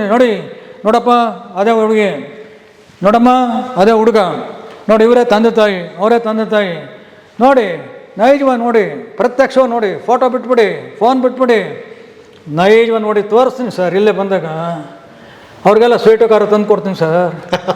ಅವ್ರು ಒತ್ಕೊಂಡಾಗ ಸ್ವೀಟು ಖಾರ ಅಂತೀನಿ ನಾನೇ ಕೈಯಾರನ ಅವ್ರಿಗೆ. ಕಳ್ಕೋಬೇಕು ಸರ್ ಒಂದು ಒಳ್ಳೆ ಕಾರ್ಯಕ್ಕೆ. ಸಿದ್ಧಗಂಗೆ ಮಾಡ್ತಾರೆ ಇವತ್ತು 10,000 ಜನಕ್ಕೆ ಅನ್ನ ಆಗ್ತೈತೆ, 10,000 ಬಡ ಮಕ್ಕಳಿಗೆ ಅನ್ನ ಆಗ್ತೈತೆ. ಎಷ್ಟು ಪುಣ್ಯವಂತರು ನಾವು. 10 ಜನಕ್ಕೆ ಅನ್ನ ಹಾಕೋಕ್ಕಾಗಲ್ವಾ? ಅಯ್ಯೋ, 10 ಜನಕ್ಕೆ ಅನ್ನ ಹಾಕೋಕ್ಕಾಗಲ್ವನ್ರಿ ನಾವು? 10,000 ಜನಕ್ಕೆ ಅನ್ನ ಹಾಕ್ತಕ್ಕಂಥ ಧರ್ಮಸ್ಥಳಕ್ಕೆ ಹೋಗಿ ಸರ್, ಯಾವ ಜಾತಿ ಅಂತ ಕೇಳಲ್ಲ, ಯಾವ ಕುಲ ಅಂತ ಕೇಳಲ್ಲ, ಲಕ್ಷಾಂತರ ಜನಕ್ಕೆ ಅನ್ನ ಬಡಿಸ್ತಾರೆ. ಅಂಥ ಪುಣ್ಯಗಳು ನೋಡಿ ನಾವು ಒಂಚೂರು ಸೇವೆ ಮಾಡ್ಬೇಕು ಸರ್. ಭಗವಂತ ಕೊಟ್ಟ ನಿಮ್ಗೆಲ್ಲದ್ರೆ ಬೇಡ, ನಿಮಗೆ ತೊಂದರೆ ಇದ್ದ ಮಾಡೋದು ಬೇಡ, ಕೊಟ್ಟಾಗಲಾದ ಒಂಚೂರು ನೋಡಿ ಸರ್. ಒಂದು ಕೆರೆಗೆ ಕೋಡಿ ಇಟ್ಟಿರ್ತಾರೆ. ಯಾಕೆ ಇಟ್ಟಿರ್ತಾರೆ ಹೇಳಿ? 2 ಕಡೆಗೂ ಕೋಡಿ ಇಟ್ಟಿರ್ತಾರೆ. ಯಾಕೆ? ತುಂಬಿದ್ದು ನೀರು ಬಂದಾಗ ಹೆಚ್ಚಿನ ನೀರು ಹಾಚ್ಕೋಗ್ಲಿ ಅಂತ. ಅದನ್ನು ಬಂದ್ ಮಾಡಿರಿ, ಡಮಾರ್ ಅಂತ ಹೊಡೆದೋಗುತ್ತೆ ಕೆರೆ. ಕೋಡಿ ಎತ್ತಲೆ ಎಲ್ಲ ಗೋಡೆ ಹಾಕಿ ಕಟ್ಬಿಟ್ರೆ ನೀರು ದಬಾ ಬಂದಾಗ ಎಲ್ಲ ಪೂರ್ತಿ ಕಿತ್ಕೊಂಡು ಹೋಗುತ್ತೆ. ಹಂಗೆ ನಮಗೂ ಬಂದಾಗ ಸ್ವಲ್ಪ ಆಚೆ ಕೋಡಿ ಬಿಡಬೇಕು ನಾವೇ. ಅಂದರೆ ದಾನ ಧರ್ಮ ಮಾಡಬೇಕು. ದಾನ ಧರ್ಮ ಮಾಡಿದಾಗ ನಮ್ಮ ಮನೆ ಉಳ್ಕೊಂಡಿದೆ. ಆ ದಾನ ಧರ್ಮ ಮಾಡಿದ್ರೆ ಎಲ್ಲ ಕುಡಿಕೆ ಹೋಗೋದು ಒಂದ್ರೆ ಡಮಾರ್ ಅಂತ ಹೋಗ್ಬಿಡ್ತೈತೆ. ಅದಕ್ಕೆ ಅವಕಾಶ ಕೊಡ್ಬೇಡಿ. ಒಂಚೂರು ದಾನ ಧರ್ಮ ಕರೆ ಕೊಟ್ಟಿಟ್ಟಂಗೆ ಮನೆಗೂ ಒಂದು ಬಾಗಿಲಿಡ್ರಪ್ಪ. ಈ ಬಾಗಿಲ ಬಂದಿದ್ದು ಆ ಬಾಗಿಲ ಕಳಿಸಿ ಹೋಗ್ಲಿ, ನಿಮ್ಮದು ಸೇಫ್ ಆಗುತ್ತೆ. ನಿಮ್ಮ ದುಡ್ಡು ಹೆಚ್ಚುವರಿದು ಕಳಿಸಿ ಎಲ್ಲದನ್ನೂ ಕಳಿಸ್ಬೇಡಿ. ಹೆಚ್ಚುವರಿದು ಕಳಿಸಿ, ಕೆರೆಗೆ ಹೆಚ್ಚುವರಿಯಿಂದ ಇರ್ತಾನೆ ಹಾಚ್ಕೋದು, ಮಿಕ್ಕದಲ್ಲಿ ಉಳಿತಾಗ. ಹಂಗೆ ನಮ್ಮ ಮನೇನು ಒಂದು ಕುಟುಂಬಕ್ಕೂ ಹಂಗೆ ಇರಬೇಕು ಸರ್. ಯಾವತ್ತು ಅದೇ ಬದುಕೋದು, ಅದೇ ಬಾಳೋದು, ಅದೇ ಹೆಸರು ತಗೊಳ್ಳೋದು. ಅದನ್ನು ಆಮೇಲೆ ವೀಕ್ಷಕರಿಗೆ ಒಂದು ಡೌಟ್ ಇರ್ಬೋದು, ಸಾಹೇಬರಿಗೆ ಏನಿದೆಯಪ್ಪ ಅಂತ. ಶಿಕ್ಷಕರಾಗಿ ರಿಟೈರ್ಡ್ ಆಗಿದ್ದಾರೆ ಒಂದು. ಆಮೇಲೆ ಈ ಊರಲ್ಲಿ ಅವ್ರದ್ದು ಒಳ್ಳೆ ಜಮೀನಿದೆ, ತೋಟ ಇದೆ, ಅದ್ಭುತವಾಗಿ ಬೆಳೀತಾರೆ, ಮಕ್ಕಳು ಎಲ್ಲ ಇದರಲ್ಲಿ ಕೃಷಿ ಮಾಡ್ತಾರೆ. ಹಾಗಾಗಿ ತುಂಬ ಚೆನ್ನಾಗಿದ್ದಾರೆ. ರಿಟೈರ್ಡ್ ಲೈಫನ್ನು ಹಂಗೆ ತುಂಬ ಚೆನ್ನಾಗಿ ಕಳೀತಿದ್ದಾರೆ. ಅವ್ರದ್ದೇನೆಂದ್ರೆ ಈ ಎಳಿಲಿ ಸೇವೆಯಿಂದ ಒಂದಿಷ್ಟು ನನ್ನ ಸೇವೆ ಇದೆಯಲ್ಲ ಅದು ಹೊರಗೆ ಹೋಗಲಿ, ಅದನ್ನು ದಾನ ಮಾಡ್ತಿದ್ದಾರೆ. ಮತ್ತು ಬೇರೆ ತಪ್ಪಾರ್ಥ ತಿಳ್ಕೊಳ್ಳೋದು ಬೇಡ, ಏನೋ ಬಂದ್ಬಿಟ್ಟಿದೆ ಇವ್ರಿಗೆ ದುಡ್ಡು ಅಂತ. ಒಂದು ಹೇಳ್ಬೇಕು, ಈ ಸಮಯದಲ್ಲಿ ನಾನು ಅದನ್ನ ಹೇಳೋದು ಬಿಟ್ಬಿಟ್ಟೆ. ಅದು ಕಣ್ಣೀರಿನ ಸಂದರ್ಭ. ನನಗೆ ಯಾದಗಿರಿ ಅಂತ ಇತ್ತು ಸರ್, ಅಲ್ಲಿ ಯರಗೋಲ ಅಂತ ಒಂದು ಊರು. ಅಲ್ಲಿಂದ ಒಬ್ಬ ವ್ಯಕ್ತಿ ಬಂದವನು ಇಲ್ಲಿಗೆ. ನಾನು ಅಟ್ ಟೈಮ್ ಊಟ ಮಾಡ್ತಾ ಇದ್ದೆ. ನಮ್ಮ ಹುಡುಗರು ಯಾರೋ ಬಂದವ್ರು ಎಣ್ಣರು ಅಂದರು. 1 ನಿಮಿಷ ಇರಪ್ಪ ಬಂದ್ಬಿಡ್ತಾನೆ ಊಟ ಮಾಡಿದ್ದೆ. ಅವ್ರು ಏನು ಮಾಡ್ಬಿಟ್ಟಾರೆ, ಹಂಗೆ ತೋಟ ನೋಡ್ಕೊಂಡು ಅಲ್ಲಿ ಕೂತ್ಬಿಟ್ಟವ್ರಲ್ಲಿ. ಅಲ್ಲಿ ಚೇರ್ ಹಾಕಿದ್ವಿ, ಅಲ್ಲೇ ಕೂತ್ಕೊಂಡವ್ರಿ. ನಾನು ಊಟ ಮಾಡ್ದೇನೆ ಹೋದೆ ಅಲ್ಲಿಗೆ. ಪಾಪ ಅಲ್ಲಿ 68 ವರ್ಷ ಅವ್ರ ವಯಸ್ಸು. ಯಾದಗಿರಿಯಿಂದ ಯರಗೋಲದಿಂದ ಬಂದಿದ್ದಾರೆ. ಅವ್ರು ನೋಡಿಬಿಟ್ಟು ನನಗೆ, ಯಾಕಪ್ಪ ನೀನು ಇಷ್ಟು ದೂರದಿಂದ ಬಂದು, ಯಾವೂರಪ್ಪ ನೀನು ಅಂದೆ. ಸರ್ ನಂದು ಯಾದಗಿರಿ ಹತ್ರ, ಯಾದಗಿರಿ ಒಳಗೆ ನನ್ನ ತಂಗಿ ನಾಲ್ಕನೇ ಮಗ ಅಲ್ಲಿಗೆ ಕೆಲಸ ಆಗಿದ್ದ, ಅದರಿಂದ ಯಾದಗಿರಿ ನನಗೆ ಚೆನ್ನಾಗಿ ಜಾಗಕ್ಕಿತ್ತು. ಯಾರಿಗಾಲ ಅಂದ ಯಾಕಪ್ಪ ಬಂದು ಸರ್ ಅವ್ರಿಗೆ ಬರಗಾಲ ಪ್ಯಾರಾಲಿಸಿಸ್ ಸ್ಟ್ರೋಕ್ ಆಗಿಬಿಟ್ಟು ತಿರ್ಗಾಡೋಕ್ಕಾಗ್ತಾಯಿಲ್ಲ, ಬರೀ ಒಂದು ಕೈಯಿಂದ ಯಾರಿಗಾಲ 750 ಕಿಲೋಮೀಟ್ರು ಅಲ್ಲಿಂದ ಇಲ್ಲಿಗೆ ಬಂದವ್ರು ಕಾಗ್ಯಾರಿಗೆ. ನನಗೆ ಹೊಟ್ಟೆ ಹುರಿದೋಗ್ಬಿಡ್ತು, ಯಾಕಪ್ಪ ಬರೋಕ್ಕೆ ಹೋದೆ, ಒಂದು ಫೋಟೋ ಬರೋಟ ಕಳಿಸಿದ್ರೆ ಹಾಕಲ್ಲ. ಹಂಗಲ್ಲ ಸರ್, ನನಗಿಬ್ಬರು ಹೆಣ್ಮಕ್ಳು ಅವ್ರು, ಒಬ್ಬಳಿ 40 ವರ್ಷ, ಒಬ್ಬಳಿ 35 ವರ್ಷ. ನಾನು ಮದುವೆ ಮಾಡಲೇಬೇಕು, ನನ್ನ ಪರಿಸ್ಥಿತಿ. ನಾನು ಬಿಸ್ನೆಸ್ ಮಾಡ್ಕೊಂಡಿದ್ದೆ ಸರ್, ಈ ಪ್ಯಾರಾಲಿಸಿಸ್ ಪಾರ್ಶ್ವವಾಯು ಬಂದ್ಬಿಟ್ಟು 10 ವರ್ಷದಿಂದ ಬಿಸ್ನೆಸ್ ನಿಂತೋತು, ಉತ್ಪನ್ನ ಇಲ್ಲ, ಹೆಣ್ಮಕ್ಳು ಮದುವೆ ಮಾಡೋಕ್ಕೆ ಸಾಧ್ಯ ಆಗ್ತಾಯಿಲ್ಲ. ಇಂಥ ಪರಿಸ್ಥಿತಿ ಒಳಗೆ ನಾನು ಏನು ಮಾಡ್ಬೇಕು ಸರ್? ಬರ್ದಲೆ ಮಗ ಇದ್ದ ಮದುವೆ ಮಾಡ್ಕೊಂಡು ಅವ್ನು ಬೇರೆ ಹೋಗ್ಬಿಟ್ಟು ಅವನಿಲ್ಲ. ಈಗ ಹೆಣ್ಮಕ್ಳು ತಗೋದ್ರೆ ನನ್ನ ತಲೆ ಮೇಲೆ ಐತೆ ಅಂದ ಆ ಅಪ್ಪನ ಕೈ ಹಿಡ್ಕೊಂಡು ಕರ್ಕೊಂಡು ಮನೆ ಒಳಗೆ ಬಂದು ಇಲ್ಲಿ ಕೂರಿಸಿ ಅವನಿಗೆ ಊಟ ಹಾಕಿ ಹಣ್ಣು ಕೊಟ್ಟು ತಿನ್ನೋಕ್ಕೆ ಇದೆಲ್ಲ ಮಾಡಿ ಸೇನಪ್ಪ ಇನ್ನೇನು ಅವನಿಗೆ ಬಾಳೆಹಣ್ಣು ಕೊಟ್ಟು ಸುಲಿಯೋಕ್ಕಾಗ್ದು ಸರ್. ಬಾಳೆಹಣ್ಣು ಕೊಟ್ಟೆ, ತಿನ್ನೋಕ್ಕಾಗಲ್ಲ ಸರ್. ಒಂದು ಕೈಲಿ ಹೆಂಗೆ ತಿನ್ಸಾನೆ, ತಿರ್ಗಾ ನಾನೇ ಬಾಳೆಹಣ್ಣು ಸುರಿದು ಅವ್ನು ಬಾಯಿಗಿಟ್ಟೆ ಸರ್.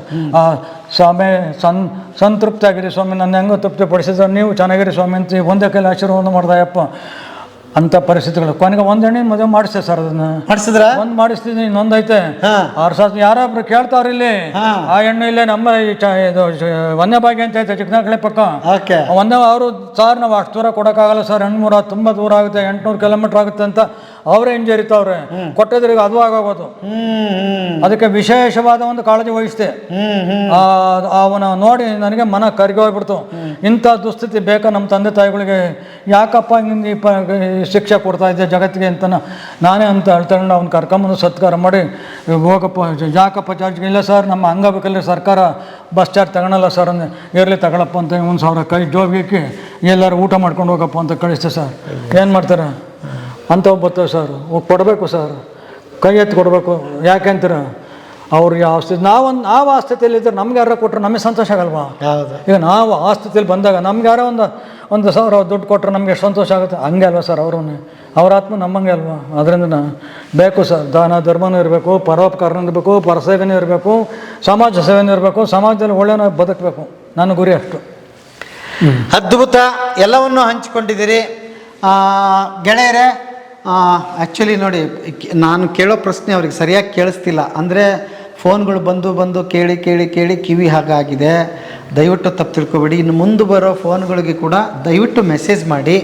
ಆಮೇಲೆ ಅವರು ವಾಪಸ್ ಮೆಸೇಜ್ ಮಾಡ್ತಾರೆ. ನೀವು ಅದನ್ನು ತಪ್ಪು ತಿಳ್ಕೊಳ್ಳೋ ಹಾಗಿಲ್ಲ. ಫೋನ್ ಮಾಡಿದರೆ ಎತ್ತಿಲ್ಲ ಅಂತ ಈ ಪರಿಸ್ಥಿತಿ ಕಣ್ಣಾರೆ ತೋರಿಸಿದ್ದೀವಿ. ಇನ್ನು ಮುಂದಕ್ಕೆ ಬರೋರು ಅಷ್ಟೇ ನೋಡಿ, ಇವತ್ತು 1,000 ರೂಪಾಯಿ ಚಾರ್ಜ್ ಮಾಡ್ತಾರೆ ಬರೀ ವಾಟ್ಸಪ್ಪಲ್ಲಿ ಫೋಟೋ ಕಳಿಸೋದು ಬಿಟ್ಟರೆ ನಿಮಗೇನು ಮಾಡೋದಿಲ್ಲ ಬೇರೆ ಮ್ಯಾಟ್ರಿಮೋನಿಗಳು. ಇವರು 1 ರೂಪಾಯಿ ಇಲ್ದಂಗೆ ಇಲ್ಲಿವರೆಗೆ ಜನಸೇವೆ ಮಾಡ್ಕೊಂಡು ಬಂದಿದ್ದಾರೆ, ಕಲ್ಯಾಣ ಕೆಲಸ ಮಾಡಿದ್ದಾರೆ, ಮುಂದಕ್ಕೂ ಮಾಡ್ತಾರೆ. ನಿಮ್ಮ ಸಪೋರ್ಟು ಇರಲಿ. ಆಮೇಲೆ ನೇರವಾಗಿ ಇಲ್ಲಿಗೆ ಬರ್ಬೋದು. ಇಲ್ಲಿಗೆ ಬರೋದಕ್ಕಿಂತ ಮುಂಚೆ ನೀವು ಒಂದು ಮೆಸೇಜ್ ಹಾಕಿ ಅವ್ರಿಗೆ ವಾಟ್ಸಪ್ಪಲ್ಲಿ ನೀವು ಅವ್ರ ಫೋಟೋ ಬಯೋಡೇಟೋ ಎಲ್ಲವನ್ನೂ ಸರಿಯಾಗಿ ಕಳಿಸಿ. ಅವರು ನಿಮಗೆ ಹೊಂದುವಂಥದ್ದು ಮತ್ತೆ ವಾಪಸ್ ಕಳಿಸ್ತಾರೆ. ಬನ್ನಿ ನಿಮ್ಮ ಮಗನ್ನ ಒಂಚೂರು ಮಾತಾಡ್ಸೋಣ.